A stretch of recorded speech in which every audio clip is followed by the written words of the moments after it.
расымен де бірнеше айдың жүзі болды.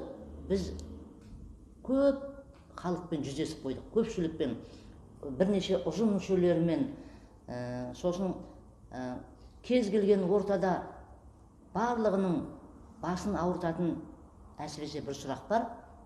Бұл біздің дәл қазір ұрандатып, жалаулатып жүрген үш сөзіміз: әділдік, адалдық, парасаттылық.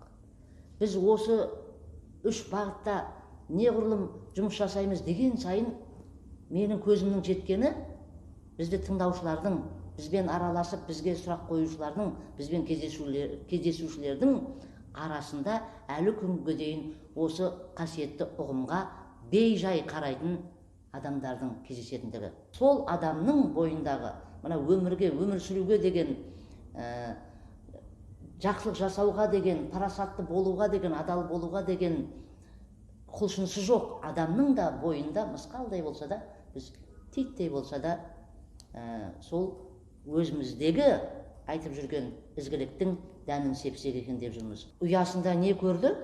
Одан кейін он 6-7 жасқа дейінгі үйінде, отбасында көрген тәрбиені кейін, егер сол отбасында кеткен кемшілік болатын болса, сол кемшілікті одан кейінгі бірде-бір білім мекемелері, мейлі жоғары оқу орындары болсын, мектеп, балабақша болсын, орта болсын, түзетіп бере алмайды. Қарамағындағыларын қан қақсатқыш шенеунікке. Бастық емес бәлесің, түзетпейді сені айтылған неге сын. Қарамағың шағымданды маған кеп, мен шамдансам көресің. Ылғи осы, не бір емес, екі емес, қызмет саған сүзісетін теке емес. Іш насырға шапса талай көрдің ғой, құтқара алмас әкең түгіл, көкең еш. Сақтап қалу үшін шыбын жаныңды, тексергенге қалтаң қанша қағылды. Сақтағанмен мән сабыңды, орныңды, енді ағарта алмайсың сен арыңды. Жан жиреніп жібергенде бөтен бой, ашуға да қатты алдырып кетем бой.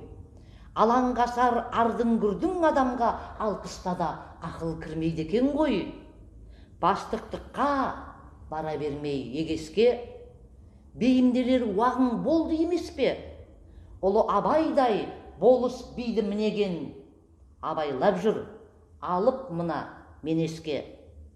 Көкейімнен қиып шыққан көкжал үн, көк айылдың өртер мінін боп жалын. Мен бұхардай бұлқан талқан болғанмен, сен баспадың Абылайдың ақ жолын. Шенеуніксің, кресло емес, астыңда от, төтеп бере алмайды сел тасқын от. Махамбеттей атсам сөздің жебесін, қаласың сен қасалбасты басқыр боп. Не қалған деген сол өлеңнің несіне келеді екен? Сол өзі Абаймен, сол Махамбеттің стилімен жазылған. Дәл қазір енді Абылай болатындай басшылар болып жатса, қастарында бір бұқар жүру керек қой, болу керек. Онсыз болмайды. Әлгі кейде аюға намаз үйреткен таяқ деп жатамыз. Жаңағы Бауыржан атамыздың да, Бауыржан Момышұлының да сөзін ылғи да негізге алуымыз керек. Немесе ұлы Абайымыздың сөзін, адалдық пен парасаттыққа негізделген небір қара сөздерін біз міндетті түрде ойымызда сақтауымыз керек, және басқалардың да санасына құюымыз керек.